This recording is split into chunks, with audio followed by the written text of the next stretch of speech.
समझ पाते हैं, लेकिन अगर लगातार आपने 3 घंटे इस मुद्रा को कर दिया तो उसके बाद आपकी भूख प्यास ख़त्म हो जाएगी और आपको अमृतत्व प्रदान हो जाएगा और आप किसी के भी बारे में कुछ भी बता सकते हैं और अपने बारे में भी आपको सब सारा ज्ञान हो जाएगा, पिछले जन्म का और आने वाले समय का भी आपको पूरा ज्ञान। 3 घंटा कंटिन्यू लगे रहने के बाद, इसके बाद 3 घंटा लगने के बाद जब सहस्त्रार से अमृत का बूंद जीवा पर जब आती है तो पूरे शरीर का जो है अमृतमय हो जाता है। फिर मतलब उसका भूख प्यास खत्म हो जाता है। ऐसा ही पड़ा है आपका शरीर का कुछ नहीं है, वो परमात्मा आपको शरीर का देख रेख करेगा। वो विचरण करते हैं, फिर लोक परलोक में आकाश में गमन करेंगे। कहीं भी आप चले जा सकते हैं, कहीं भी आप इस शरीर को फिर संकल्प के माध्यम से आप एक दूसरे की जगह पे जा सकते हैं, आ सकते। जय बद्री विशाल, जय बद्री विशाल। दोस्तों स्वागत है आपका श्री बद्रीनाथ धाम में साधु संतों के दर्शन की इस कड़ी में। इस दूसरी कड़ी में आज मैं आपको मिलाने वाला हूँ बाबा बर्फानी श्री अमृतानंद गिरी जी से, जो यहाँ पर रहकर श्री बद्रीनाथ में रहकर जिन्होंने 12 साल तक लगातार अनवरत बर्फ़ में भी रहे हैं, तपस्या की है और साथ ही साथ उनको लगभग 18 साल हो चुके हैं श्री बद्रीनाथ धाम में तपस्या करते हुए। आप देख सकते हैं यहाँ का नज़ारा, बहुत ही सुंदर नज़ारा है दोस्तों। चारों तरफ ऊंचे ऊंचे पहाड़, ये नर पर्वत है और आप देख सकते हैं सामने ये श्री बद्रीनाथ मंदिर। तो आज हम आपको बाबा बर्फानी जी की गुफ़ा में ले जा रहे हैं, कुटिया में ले जा रहे हैं, जो कि एक पहाड़ी पर अटकी हुई है। आप देख सकते हैं कितनी सुंदर कुटिया है। आज हम आपको बाबा बर्फानी जी के दर्शन कराएंगे और कुटिया को भी पूरे अच्छे ढंग से आपको जो है दिखाएंगे। इस दूसरी वाली कुटिया में जो इसी के ठीक बाहर बनाई गई है, ये देखिए महाराज जी बाहर निकल रहे हैं।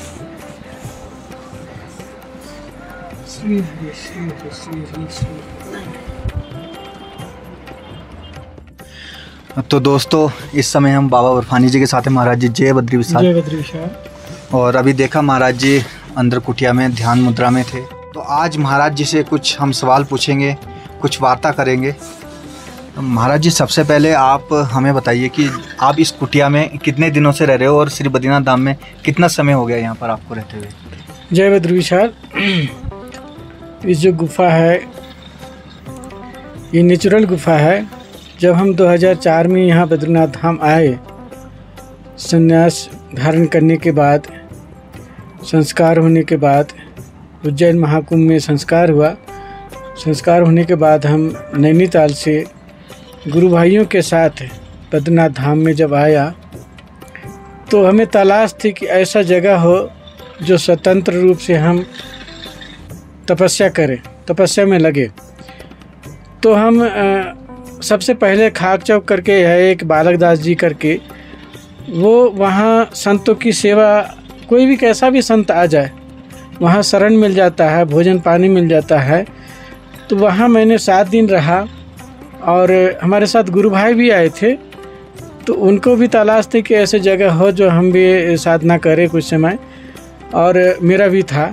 तो हम दोनों निकले ऐसा स्थान के लिए, ऐसा गुफा के लिए कि जो साधना कर सके, क्योंकि दूसरे के अंडर में हम रहेंगे, दूसरे की जगह में रहेंगे तो हम साधना नहीं कर पाएंगे। जो भी संत महात्मा होते हैं वो सिर्फ एकांत ही एकांत चाहते हैं, जो कि इस तरह की डिस्टर्बेंस ना हो, किस तरह की बाधा ना हो तपस्या में, साधना में, योग ध्यान में, प्राणायाम में। तो ऐसे स्थान को ढूंढते हैं जो जहाँ किसी तरह की दिक्कत ना हो, असुविधा ना हो, किसी से डिस्टर्बेंस ना हो। तो सिलसिला चलती रही, 7 दिन तक रहे। इसके बाद लास्ट में हम यहाँ आए तो ये गुफ़ा खाली था। खाली होने के बाद किसी हमारे पड़ोसी के पास में वो कुटिया चाबी थी, तो मांगे तो दे दिए। बोला रहिए, वो तो रहने के लिए, कोई भी इसके पहले रहे, कई संत महात्मा साधना करके गए। तो 2004 में जब आए तो यहीं हम रह गए। मैं सोचा यहाँ से मंदिर पास में ही है और स्नान ध्यान करने के लिए अच्छा जगह है। वैसे चरण पादुका भी गए थे, यहाँ से 1-1.5 किलोमीटर चरण पादुका है जहाँ भगवान का चरण चिन्ह है एक शिला पे, तो वहाँ दूर पड़ जाता था। तो यहाँ तो जो जलवायु है, जो यहाँ पानी है, बहुत ठंड है, बर्फ़ का पानी है, तो उसमें स्नान करना कठिन होती है। तो यहाँ तप्तकुंड है जो गर्म पानी आती है, हमेशा 24 आवर्स चलती रहती है भगवान चरणों के माध्यम से। तो हमने सोचा कि ये किसी तरह की हरी बीमारी होगी तो यहाँ पे पास में है, कोई भी आ सकता है, जा सकते हैं, ये भाव सोच कर के हम इस स्थान को ग्रहण कर लिए। इसके बाद हम कंटिन्यू इसी गुफा में 12 वर्ष तक साधना करते रहें, जो प्राणायाम ध्यान करते रहें। ये स्थान किसी तरह के डिस्टर्बेंस नहीं है। अब ये कुटिया बनाई है 13-14 में फ़िलहाल बनाए हैं, पहले इसी में हम रहते थे, जगह नहीं थी। ये एक चट्टान के ऊपर है। तो ये स्थान जो आप गुफा में कभी आप भक्त लोग आए तो देखेंगे कि कैसा नेचुरल गुफा, कैसे तपस्या करते हैं संत महात्मा, किस तरह से रहते हैं, कैसे तपस्या होती है, वो आप खुद आकर के देख सकते हैं। तो वो नेचुरल गुफा है और वो पानी भी चूता है, तो हम पन्नी लगा रखे हैं अभी भी। तो उसमें साधना जो होती है गुफाओं में, कंदराओं में, वो कह नहीं सकते, जो महलों में नहीं होगी, जो आश्रमों में नहीं होती है। तो बहुत ही हमको आनंद मिला और इस गुफा में ऊर्जा जो है बहुत अधिक है, जिसके कारण मन जो है शून्य अवस्था में चला जाता है। ये नेचुरल गुफा सबके बस की रहने की सबके बस की नहीं है, क्योंकि सीलन रहती है, ठंड अधिक रहती है, तो उससे स्वास्थ्य पे भी प्रभाव पड़ता है। तो रहते रहते वो जो हमारा शरीर है, जो बॉडी है, उसके अनुसार वो ढल जाता है। तो 12 साल साधना करने के बाद इस गुफा से फिर ये कुटिया निर्माण करवाया। शीतकाल में जो बंद के दौरान है, 6 महीना यहाँ कपाट बंद रहते हैं भगवान बद्री विशाल जी का, और 6 महीना खुला रहता है। तो बंद के दौरान जब होने लगा तो हमारा भी इच्छा हुआ कि हम भी यहाँ रह करके शीतकाल में और तपस्या करें। तो हमने पता लगाया कि कैसे रहा जाता है, किस तरह से व्यवस्था होती है। हमने पता लगाया तो बोला कि ये SDM से अनुमति लेनी पड़ती है, और अनुमति मिलती है तभी वो रहा जा सकता है। हमने अप्लाई किया, अप्लाई करने के बाद परमिशन फिर मिला, बहुत कठिन से मिला। और हर वर्ष यहाँ जो भी रहते हैं, कुछ संत महात्मा भी रहते हैं, तो उसे परमिशन लेनी पड़ती है, और पूरी व्यवस्था के साथ उसके लिए छानबीन भी किया जाता है। एलआईयू है, पुलिस है, जांच जाती है, इसके बाद SDM अनुमति देती है, और अपना पूरा व्यवस्था के साथ पूरी खुद की जिम्मेवारी पर रहना पड़ता है। ये क्योंकि ये प्रतिबंधित क्षेत्र है, यहाँ कोई भी नहीं रहता है शीतकाल के दौरान। जिसके पास परमिशन रहती है वही रह सकता है। तो यहाँ आर्मी, ITBP और पुलिस और 2-3 कर्मचारी रहते हैं मंदिर के। इसके अलावा किसी का अलाउड नहीं होता है, कोई भी नहीं रह सकता है, क्योंकि एक पंछी तक भी नहीं रहते हैं। सभी गांव वाले, सभी दुकान मकान वाले, जो भी जितने भी हैं, सभी चले जाते हैं, और कोई भी नहीं रहते हैं। महाराज जी, जैसे यहाँ पर संत महात्मा रहते हैं श्री बद्रीनाथ धाम में या कहीं भी, और बहुत सारी योग साधनाएं करते हैं, तो उनमें से जो सबसे बेहतर मुद्राएं, योग साधनाएं मानी, और सबसे उत्तम मुद्राएं कौन सी हैं? देखिए, मुद्राएं तो बहुत सारी हैं मुद्राएं, पर मुद्राओं में जो गिने चुने 2 ही मुद्रा है, 2-3 ही मुद्रा है। वो मुद्रा है खिचड़ी मुद्रा। खिचड़ी मुद्रा जो है एक ऐसा मुद्रा है जो 6 महीना सिद्ध करने में लगता है, यानी जिह्वा को अंदर तालू में लगाया जाता है। और ये मुद्रा जो है कठिन मुद्रा है, सरल नहीं है, बहुत ही दुर्लभ मुद्रा है, किसी को ही सिद्ध होता है। इसके लिए जिह्वा कट किया जाता है, यहाँ तालू में कट किया जाता है, और दोहन किया जाता है।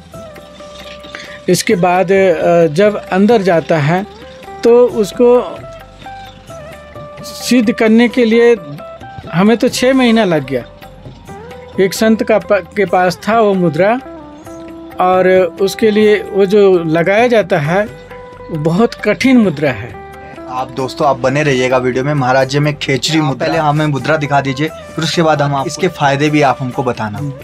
तो दोस्तों आप देख रहे हैं अभी महाराज जी आपको खेचरी मुद्रा में हैं और दिखा रहे हैं।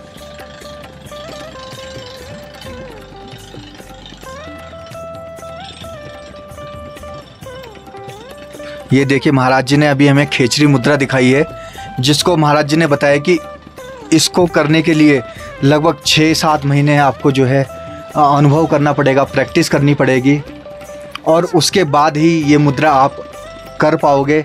और कईयों को तो काफ़ी समय भी लग जाता है, 6 महीने में भी ये मुद्रा नहीं कर पाते हैं, कई साल भी लग जाते हैं, जैसे कि महाराज जी बता रहे हैं। तो महाराज जी इस मुद्रा के क्या फ़ायदे हैं? ये मुद्रा से करने के बाद, सिद्ध होने के बाद प्रैक्टिस करते रहना है।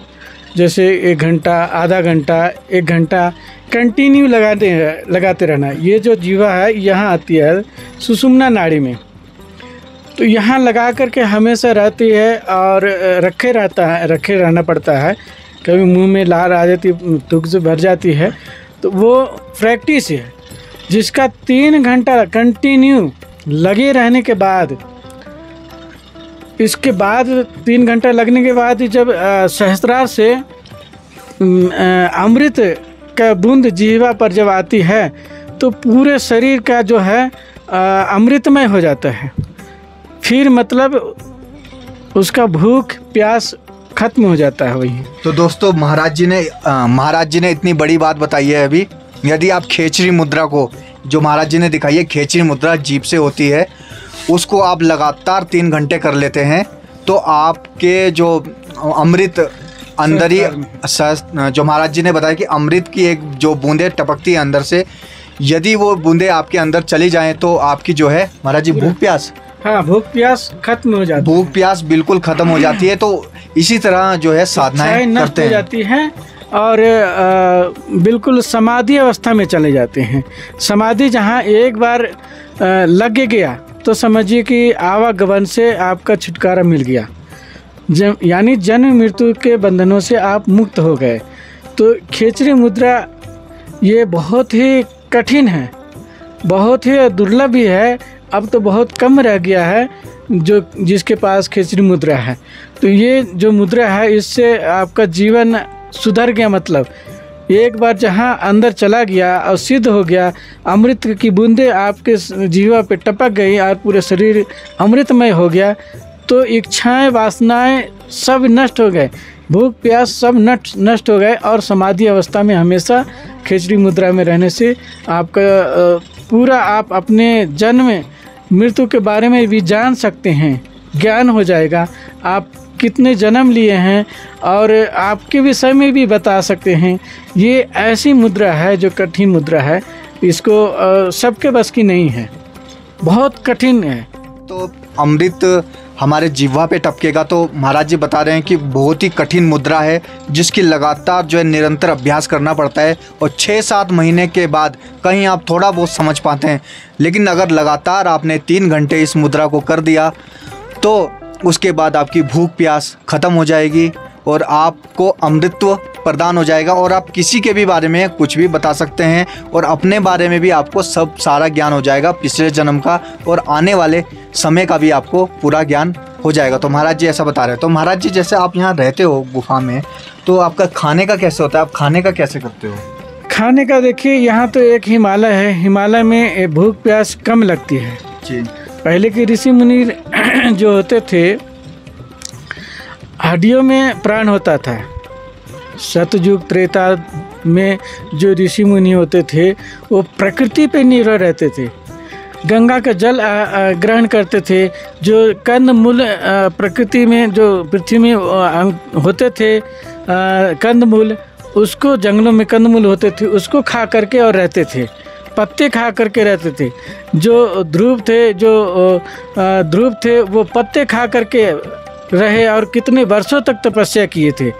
तो आजकल के यह समय क्या कलयुग है, कलयुग में अन्नमय कोश हो गया, माने प्राण जो है स्किन में आ गया है, चमड़ी में आ गया है, तो अन्न के बिना आपका शरीर नहीं चल सकता है।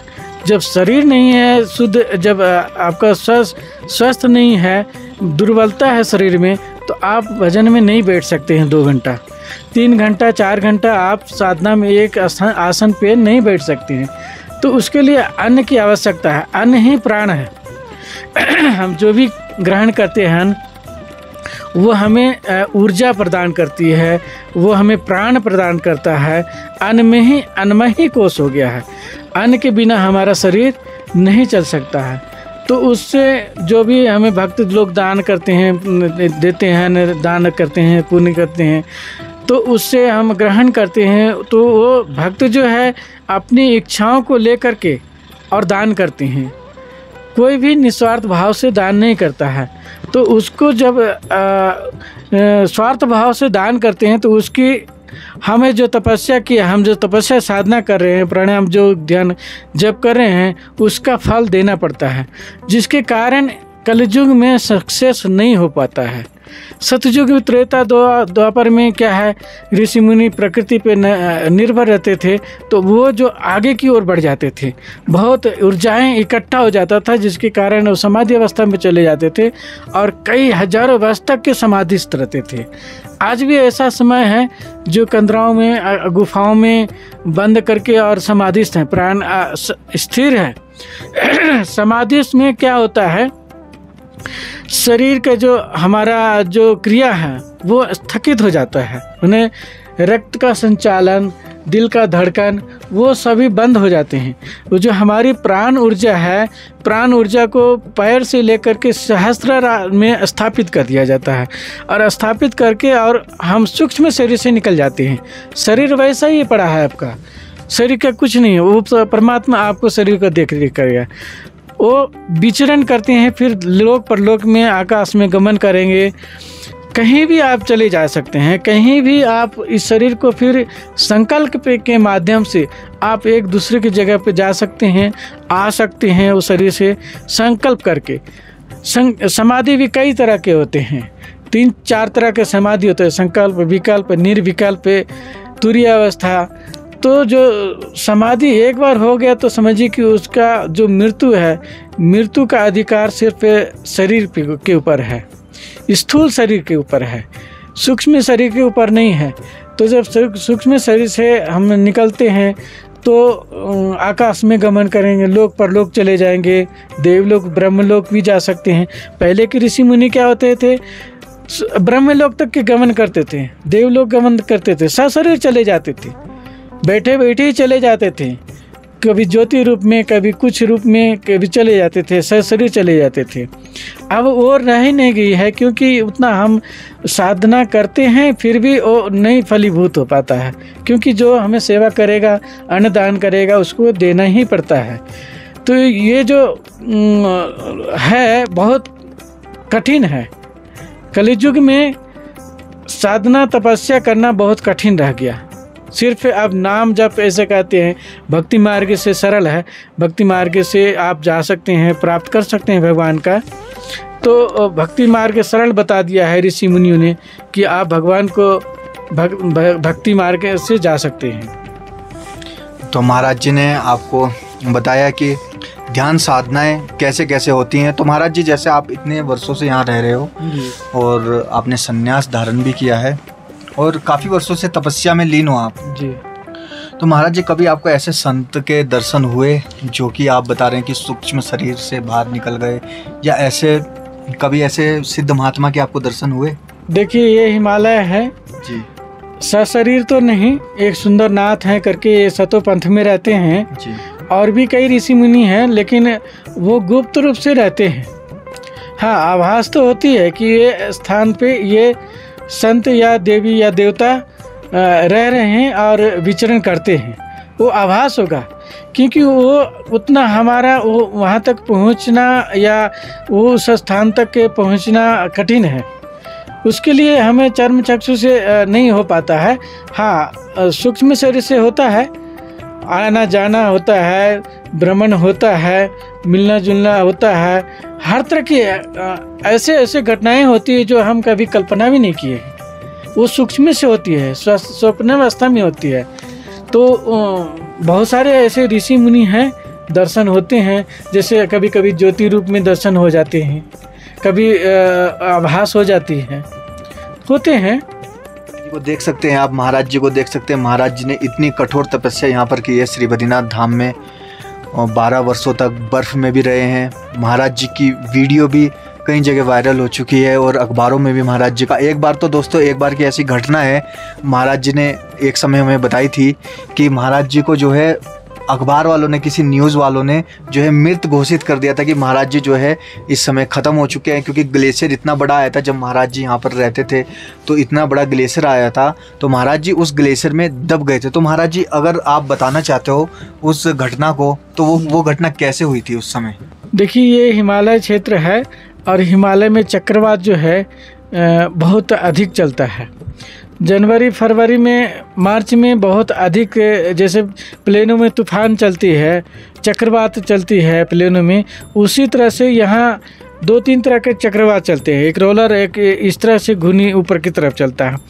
तो वो चक्रवात ढाल की तरफ चलते हैं, तो जहाँ चक्रवात के पॉइंट रहता है उस तरफ से जल्दी ही शीघ्रता से बनती है चक्रवात, क्योंकि हवाएं जो उस समय चलती है एक दूसरे में टकराती है। टकराने के बाद वो प्रेशर से एक चक्रवात बन जाता है। चक्रवात बनने के बाद वो जितना भी बर्फ़ गिरता है उसको कई टन उठा करके और ढाल की तरफ चलता है, और उस ढाल के दौरान, उस ढाल में के रास्ते में यदि मकान है, दुकान है, या किसी भी, कोई भी कैसा भी हो, उसको पूरा उड़ा करके कहाँ आपको लेके चला जाएगा वो कह नहीं सकते हैं। तो हम जहाँ पे, जिस स्थान पे रह रहे थे, वो स्थान ढाल था, और ये अच्छा था कि हमारी जो कुटिया, जो मकान था, डाउन में था, जिसके कारण उसके छत के ऊपर से चला गया। फिर भी उसका जो प्रेशर था वायु का, हवा का, वो हवा दरवाज़ा तोड़ करके और पूरा हमारे कमरे में पूरा खचाखच बर्फ़ ही बर्फ़ भर गया था। उस वक्त जब 13 की बात है या 14 की बात है, तो उसमें उस समय हम साधना में बैठे थे। साधना में हमें आनंद आ रही थी, बहुत आनंद के मारे हम उठ नहीं पाए थे, जबकि हमारा सुबह 5-6 बजे से लेकर के हम बैठे रहते थे 11 बजे तक, 11:30 बजे तक, 10-10:30 बजे तक उठ जाते थे, तो भोजन प्रसाद की व्यवस्था के लिए। तो आनंद के मारे में हम उठ नहीं पाए। तो 11:22 में ऐसे आया चक्रवात और दरवाज़ा तोड़ करके पूरा अंदर भर गया, मैं पूरा गले तक के दब गया। जब हमारी आवाज़ हुई बम विस्फोट की जैसा, तो हमारी आंखें खुल गई। आंखें जब खुली तो देखा मैंने, पूरा बर्फ़ ही बर्फ़ है। ये कहाँ से आ गए, कैसे? मैं तो 5 मिनट सुन्न रह गया। तो मैंने बड़ी हिम्मत की, बोला ये कहाँ से आ गया ऐसे बर्फ़? पूरा सामान दब गया, मैं ढक गया, गले तक के एक साइड में ढक गया। वो तो अच्छा, मुंह नहीं ढका, नहीं तो सांस बंद हो जाती, हम भी ख़त्म हो जाते। तो देखा कि फिर हिम्मत करके हमने फिर सुरंग जैसा बना करके निकला। तो उसी दौरान एक महात्मा का और बर्फ़ में दब गए थे। जब बर्फ़ में दब गया तो मीडिया वाले के जो भी है, पत्रकार, कई साल आते रहते हैं यहाँ, हर स्टेट से आते हैं, लोकल हो, लाइन वाला। तो हमारा वीडियो है बर्फ़ का, और जो भी इंटरव्यू वगैरह रहते हैं तो कंप्यूटर में सेव कर रखते हैं। तो वो उन्होंने किसी के माध्यम थ्रू से पता लग गया होगा कि ऐसी बात हो गई बद्रीनाथ धाम में बर्फ़ के दौरान। तो उन्होंने चला दिया हमारा फ़ोटो लगा करके कि महाराज जी बर्फ़ में समाधि ले लिए। जब कपाट खुला तो हमारा फ़ोन आने लगा, क्योंकि उस समय फ़ोन और बिजली नेटवर्क सभी कट हो रहते हैं। तो जब खुलने के बाद हमें फ़ोन आने लगा कि ऐसी बात हुई, हमने टीवी में देखा कि आपका शरीर बर्फ़ में दब गया, आप समाधिस्थ हो गए, समाधि ले लिए बर्फ़ में। क्यों ऐसा आप चला अफवाह है? बोला नहीं गुरुजी, ऐसी नहीं है, कोई और रिकॉर्डिंग करके चला दिया। तो इस तरह से लोग बोले कि आप कंप्लेन कर दीजिए, ऐसा क्यों आप वह फैलाया? बोला आपको पैसा मिलेगा। बोला नहीं, ऐसा नहीं कर सकते हैं, हम पैसे के लोभ में नहीं कर सकते हैं उस पर क्लेम। कोई बात नहीं। अब कोई बोलते हैं कि आपका जीवन आयु और बढ़ गया, तो इस तरह से अफवाहें फैला दिए थे, जबकि हमने 2 बार बचा भी है। ऐसी बात नहीं है, नारायण की कृपा असीम रही जिसके कारण हम बच गए। तो दोस्तों महाराज जी श्री बद्रीनाथ धाम में रहते हैं और मैंने महाराज जी की आपको कुटिया भी दिखा दी। यदि आप महाराज जी से मिलना चाहते हो कभी भी तो आप श्री बद्रीनाथ मंदिर के 3 नंबर गेट है उससे पीछे को आ जाइए। श्री बद्रीनाथ धाम के ठीक पीछे महाराज जी की कुटिया है छोटी सी पहाड़ी पर, और आप महाराज जी से मिलने आ सकते हैं। महाराज जी कोई भी आपसे मिलने आ सकता है, भक्तगण अगर यदि कोई मिलना चाहे आपसे? जो श्रद्धालु भक्त हैं, जो पुण्यजीवी हैं, जो संस्कारी है, वही आ सकता है, सबके बस की नहीं है। क्योंकि संत महात्मा जहाँ तपस्या करते हैं, साधना करते हैं, वहाँ तक पहुँचना कठिन है कि सब नहीं पहुंच पाते हैं। जिसका संस्कार होगा, जिसका पुण्य होगा, जिसका श्रद्धा होगा, वही आ सकता है और संत दर्शन का लाभ ले सकता है। क्योंकि संत का दर्शन मात्र से ही कई जन्मों का पाप क्षय होता है।